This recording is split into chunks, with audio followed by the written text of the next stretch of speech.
Hola, buenas, bienvenidos a este primer episodio del podcast Emprendimiento Audiovisual.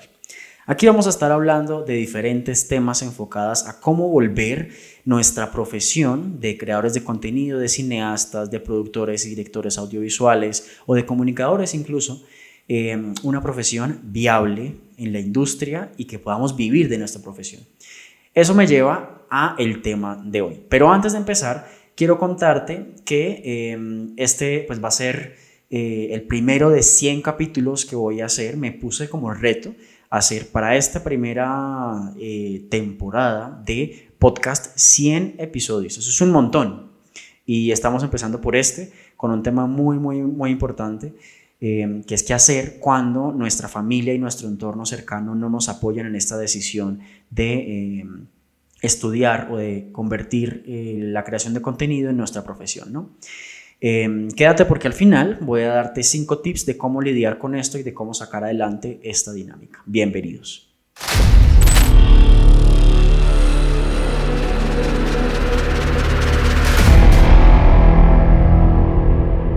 Mamá, papá, tengo que decirles algo. He decidido ser artista. Sí, ve Cecilia, yo le dije que no se metiera a esas cosas durante el embarazo y ahora este muchacho de qué es lo que va a vivir y ahora, pero ¿cómo así? Eso para eso sí se estudia, no entiendo. Y dice doña Cecilia, obviamente, es que no me va a salir muy bien la voz de doña Cecilia, lo voy a intentar, vamos a ver cómo me sale. Ay, mijito, ¿sí ve? Por eso le pasa por estar viendo esos TikToks y esas vainas ahí raras todo el día en el celular. Bueno, esta puede ser una situación que nos pudo haber pasado a algunos. Esta es la situación de Ignacio, vamos a decirle Nachito, nuestro personaje imaginario que va a representarnos en esta gran película de la vida. Y pues básicamente, para empezar a abordar este tema, lo primero que tenemos que tener en cuenta es que esta posición que tienen los papás a la hora de, digamos, contradecirnos un poco de lo que nosotros queremos hacer con nuestra vida, no obedece a una situación de egoísmo. Tenemos que empezar por ahí. Ellos están buscando básicamente lograr con nosotros, sus hijos, lo que les enseñaron a su generación. Ustedes tienen que criar personas socialmente adaptadas, personas que puedan aportar a la sociedad y que puedan también verse retribuidos de esos aportes con, en este caso, pues con un salario, ¿no? Y es normal que en esa época en la que nuestros papás crecieron, pues profesiones como la de artista, la de músico, la de fotógrafo, ahora pues la de creador audiovisual y demás, no hayan sido vistas como profesiones en sí mismas, sino como hobbies o como pasatiempos de personas que tenían mucho tiempo o que tenían los medios sencillamente monetarios para poder dedicarse a eso sin necesidad de trabajar, como si eso no implicara trabajo, ¿no?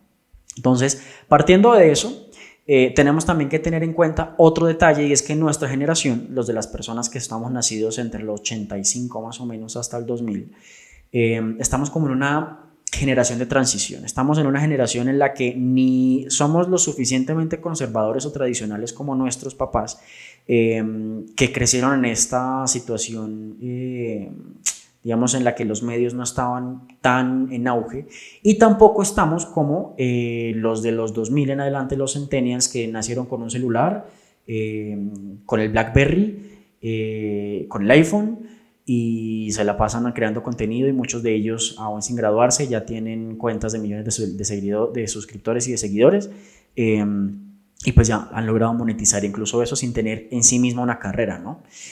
Nosotros estamos en el medio, estamos ahí como los raros, en un paréntesis, en las que todavía no estamos buscando de alguna manera como esa aprobación paterna, pero en la que queremos igual seguir nuestros sueños también y nos sentimos como súper presionados, ¿no? Todos estamos como muy cerquita entre el rango de los 25 a los 35 años, con la crisis de los 30 de qué he hecho con mi vida. Yo estoy en eso. Entonces, digamos, quiero contarles un poquito brevemente mi historia. Yo tuve y no tuve ese problema, porque mi familia paterna, digamos, tenía un negocio casero de creación audiovisual, pero pues para eventos sociales, ¿no? Mi abuelo hacía las grabaciones de los bautizos, de las primeras comuniones, de los matrimonios, mientras mi abuela tenía como la casa banquetera, se encargaba de los meseros, de la alimentación, de la logística, de los adornos y demás. Entonces yo crecí con un espacio en mi casa que se llamaba el estudio, donde mi abuelo editaba con VHS, con Betamax, luego con VCDs, luego con DVDs, y bueno, como fui viendo cómo esa transición y con cámaras y con aparatos todo el tiempo se iba dando, ¿no? Ahora, nuestra familia era una familia de clase media que se veía, digamos, frecuentemente en dificultades económicas, ¿no? Y en el otro lado, el contraste era que mi familia materna estaba pues liderada por mi mamá. Contexto, mi papá y mi mamá son separados y yo me quedé con mi familia paterna. Entonces yo crecí en el entorno paterno que hacía videitos y eventos.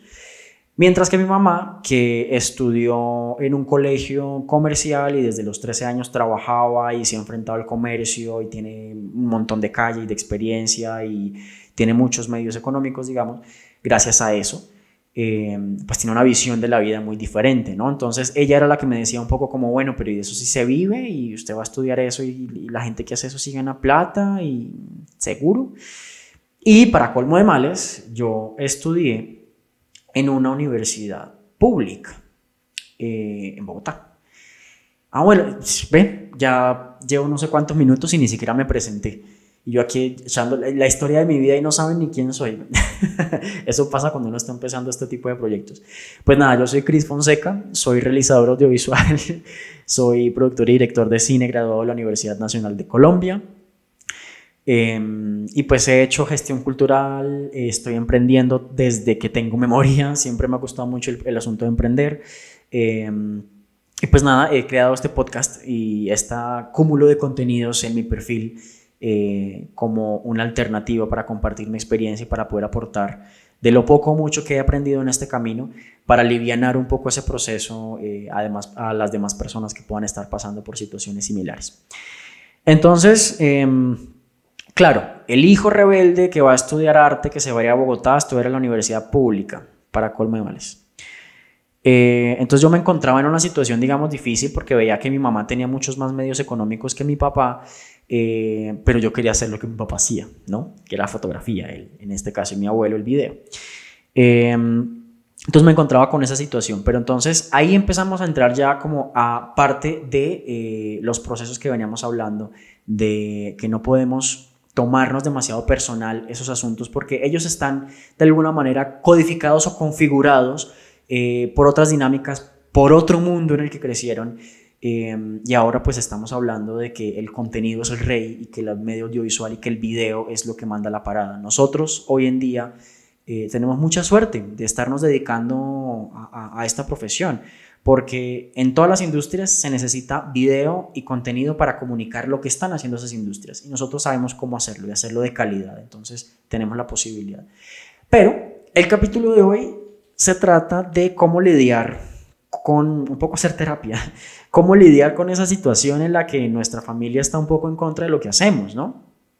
Entonces, contándoles ya un poco lo que les contaba, quiero empezar un poco con los tips que traigo para empezar a alivianar un poco esa carga. Lo primero que tenemos que hacer es rodearnos de personas que tengan nuestra misma pasión. Suena un poco obvio y cuando estamos, digamos, estudiando en una carrera como tal, porque hay gente que puede dedicarse a esto de manera empírica, y estamos intrínsecamente rodeados de personas que tienen la misma pasión. Eso está bien.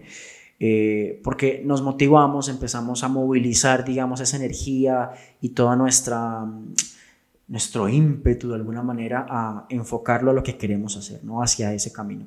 Ese es el primer paso. Si nosotros estamos en un entorno en el que estamos recibiendo energía negativa, prejuicios, ignorancia y todo este tipo de comentarios como que no nos aportan de manera positiva, hay que salir de ahí y estar donde tengamos personas que puedan como empatizar con nosotros en ese aspecto. Pero ahí viene el tip número 2 y es hay que rodearnos de personas que sean mejores que nosotros. Y mejores que nosotros me refiero en términos profesionales. Es muy importante que nosotros tengamos la posibilidad de permearnos de un entorno mucho más como profesional o mucho más avanzado que el momento en el que nosotros estamos. Por ejemplo, yo era deportista de alto rendimiento y sucedía que yo estuve en 2 ligas. la de Santander, la de mi región, y la de Bogotá, que es la capital en Colombia. La de Santander, digamos, en esa época se tomaba el ejercicio del deporte como tranqui, ¿sabes? Como un hobby. Entonces uno iba y calentaba y tomaba el pelo y hablaba con sus amigos y está bien. Si uno se dedica a este tema de manera profesional, digamos, tiene que tomárselo de otra forma, ¿no? Y en ese orden de ideas, entonces, cuando me llegué a Bogotá me encontré con que se lo tomaban de una forma distinta. Entonces, nada más el calentamiento, cuando uno se ponía patines, porque era patinador de carreras, cada quien estaba en lo suyo, todo el mundo estaba súper concentrado, abundaba el silencio, estábamos todos enfocados a lo que venimos a hacer, ¿no? Eso es un poco también lo que tenemos que hacer, permearnos de círculos que, aunque tengan la misma pasión que nosotros, también se toman el asunto lo suficientemente en serio como nosotros lo queremos tomar para volver de esto nuestra profesión y nuestro estilo de vida, ¿no? Nuestro objetivo al final de lo que queremos hacer con nuestra vida. Porque de nada sirve que sean personas que se lo toman a la ligera y que lo hacen, como decimos en Colombia, de desparche, ¿no? Porque eso no nos va a llevar a ese siguiente nivel de profesionalizarnos. En tercera instancia, como tercer tip, y en contravía de los dos primeros, es no te rodees de las mismas personas siempre. Crisper, ¿cómo así? Me acabas de decir que me rodee de personas que hagan lo mismo que yo y que lo hagan mejor que yo para que yo pueda aprender y que vaya escalando con ellos en el nivel. Sí, pero ¿qué sucede? Que cuando nosotros estamos permeados siempre de las mismas personas, o más bien rodeados siempre de las mismas personas, sucede que nos encerramos en una burbuja. Y eso tampoco es positivo para lo que queremos hacer. Entonces, una de las cosas que me sirvió a mí de alguna manera también para bajarle un poco al tema con mi mamá era que empezaba a tomar esos comentarios y esa energía, porque a veces incluso ni siquiera eran comentarios. Cuando yo ya empecé a estudiar y estaba haciendo mi carrera, ella me decía como, ay, ¿qué más? ¿Cómo va? Uno percibe como en la textura de la voz, como en la manera en la que le dicen que hay dudas, ¿no? Que es como, ay, este chino, ¿qué está haciendo? Sin necesidad de que se lo digan. Entonces yo empecé a tomar esa preocupación como lo que era, como una preocupación y como una manera de ver las cosas distinta, ¿no? Entonces como un plano, quienes me están viendo en cámara, pues como así, ¿no? Como el contraplano, eso es. ¿Qué sucede cuando es el contraplano? Pues que podemos ver la misma situación desde una perspectiva distinta y eso me permite, eso es lo que me permite, digamos, cuando yo estoy en círculos interdisciplinares. No estoy únicamente con los cineastas que les gusta ir al festival de cine indie, sino que también estoy con, no sé, los que les gusta hacer comerciales, pero estoy también con los ingenieros, pero estoy también con, no sé, con los abogados, qué sé yo. Cuando uno tiene amigos y círculos en distintos hemisferios o en distintas áreas y empieza a tomar todas sus visiones de manera positiva y empezar a pensar cómo yo esas distintas visiones las puedo aplicar a mi contexto y cómo puedo tomar lo mejor de ellas para aplicarlas a mi contexto, hace que yo pueda ver lo que era un círculo, digamos, en 2D, como una circunferencia en una esfera, y ya lo puedo empezar a ver en 3 dimensiones. Y eso me permite a mí tomar decisiones con mayor objetividad de realmente qué es lo que me conviene y qué es lo que no me conviene para llegar a ese siguiente nivel al que quiero llegar, ¿no? Entonces, eso es importante. En el cuarto punto está bájale la presión, take it easy. Sucede mucho en este contexto sobre todo que hay muchísima competencia y la competencia nos la ponemos nosotros mismos, entonces también es como ese bajó el precio, ese se ganó la palma de oro, bueno, la palma de oro, lo seleccionaron en un festival, ese me quitó el estímulo del fondo con el que iba a hacer mi película. Y al final terminamos siendo como un medio muy competitivo. Yo me di cuenta, por ejemplo, que dentro de la universidad esa competencia era mucho más ruda que a nivel profesional. A nivel profesional no es tan evidente como si sucede en la universidad, me imagino también por una falta de madurez. Pero al final esa presión es una cosa que nosotros mismos nos estamos poniendo encima. Y una cosa que aprendí a lo largo del proceso es que esas presiones, primero, no me sirven de nada y segundo, son súper tontas porque a lo largo del tiempo comprendí que cada quien tiene su proceso, cada quien tiene maneras distintas de hacer las cosas y cada quien va a tiempos diferentes y además tiene objetivos distintos. Entonces, si mi objetivo es voy a decir cualquier cosa. Ganarme el Oscar, puede ser. Y me gané, no sé, el premio al Festival de Cine de Cartagena. De ahí al Oscar, digamos, hay cierta cercanía porque son calificadores al Oscar. Entonces, digamos, estoy acercándome a la meta. Puede que para otra persona su meta en sí misma sea ganarse el Festival de Cine de Cartagena. Entonces, si se lo gana, pues ya llegó. Luego lo hablaremos de metas y objetivos, que hay una diferencia muy importante, y cómo tenemos que sacarnos de la cabeza que los premios son metas, pero pues como para ilustrar un poco la idea, quisiera hablar de esto. Entonces, si las metas son distintas y los objetivos son diferentes y mi camino es distinto, obviamente mis tiempos van a ser distintos y yo no tengo por qué estarme comparando con quien tengo al lado, aunque se haya graduado de la misma carrera que yo, aunque tenga la misma edad que yo, aunque tenga la misma experiencia que yo, porque estamos caminando hacia lugares diferentes. Y cuando entiendo eso, me doy cuenta de que la presión que me he estado cargando durante todo este tiempo ha sido algo inútil, ha sido algo que no me está aportando. Eso me lleva al quinto punto, y es: al único al que le debes demostrar algo es a ti mismo, porque también a mí me pasaba mucho que con esta presión que me autoponía y con la voz de mi mamá aquí en la nuca diciéndome como, de eso no se puede vivir. Yo decía como, tengo que demostrarle que está equivocada. No, señor. Es como, no. Luego me di cuenta que al único que tenía que demostrarle algo era a mí mismo, y era que yo tenía que convencerme de que en efecto podía vivir de lo que quería hacer, que podía ser bueno en lo que estaba haciendo, que podía aportar a las demás personas con lo que estaba haciendo, y que eso, cuando empezó a pasar, la manera en la que yo abordaba los proyectos, la manera en la que solamente incluso como me sentía, cambió absolutamente, porque empecé a dejar de poner atención en las cosas externas para poner atención en las cosas internas, en mí. Eso me lleva a un punto bonus que tiene que ver con que el éxito depende desde la pasión que le pongamos a las cosas. Digamos que hablar de éxito también es un tema muy amplio, porque el éxito se puede definir de muchas maneras y no es lo mismo lo que para mí es el éxito y lo que para cada uno de ustedes sea el éxito. Pero lo que sí es cierto es que para alcanzar cualquiera de esas definiciones de éxito se necesita de pasión, y la pasión está definida en disciplina, está definida en perseverancia, está definida en cómo yo planifico y trazo una ruta para ir llegando paso a paso a ese punto final, ¿no? Para ir transitando ese viaje a través del cual voy a ir acercándome a lo que quiero hacer y lo que quiero lograr con mi vida, ¿no? Quiero, ya para finalizar, compartirles un mantra que a mí me ha servido mucho.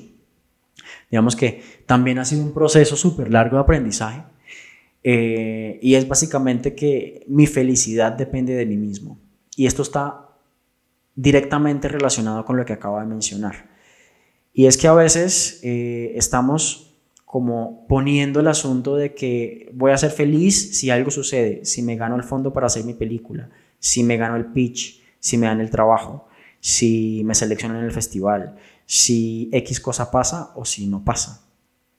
Y eso es poner mi felicidad condicionada a eventos externos que no dependen de mí, cuando mi felicidad depende únicamente de mi existencia, de cómo me siento yo conmigo mismo, de cómo yo puedo todos los días levantarme con la misma energía o con más energía o con menos energía, pero hacer lo que me gusta. Entonces, cuando uno empieza a entender ese tipo de cosas, yo sé que me puse un poquito hippie, pero siento que para lidiar con estas cosas que tienen tanto que ver con lo exterior, es cuando más tenemos que fortalecer nuestro interior. Y cuando empezamos a darnos cuenta que, a pesar de que es como el meme, ¿no? El perrito. ¿Han visto el perrito que se incendia? Que está como sentado en la mesa y que todo se está incendiando a su alrededor, y él es como, everything is okay. Bueno, no recuerdo bien exactamente qué es lo que dice, pero es como, it's fine, o algo por el estilo. Es como, está bien, no importa que se esté incendiando tu entorno, no importa lo que esté pasando tu entorno, tu estado de paz interior depende de cómo te sientas tú contigo mismo, ¿no? Y eso básicamente es un proceso de vida, eso no se aprende en 2 días, y todavía no lo he aprendido ni el 10%, pero lo importante es empezar a hacer conciencia de que eso sucede de esa manera y que podemos empezar a trabajar en pro de centrar nuestra energía en el interior y no en lo que sucede afuera. Bueno, vamos a dejar un poco el tema tan budista de lado. Quiero darte las gracias por llegar hasta aquí, por estar en este nuevo proyecto de podcast. Como dije al principio, vamos a hablar de muchos temas de emprendimiento, de ventas, de comercialización, de festivales, también de mindset, porque es que definitivamente para dedicarse al tema cultural o al tema artístico en Latinoamérica hay que tener el mood y el chip puesto, porque no es sencillo. Si te ha gustado este proyecto y si quieres que continúe, te agradecería que en la plataforma en la que te encuentras, en Spotify, en Apple Podcast, en Google Podcast o en YouTube, me lo hicieras saber con un comentario, con un like o con tu suscripción o con los tres para que continuemos con este proceso.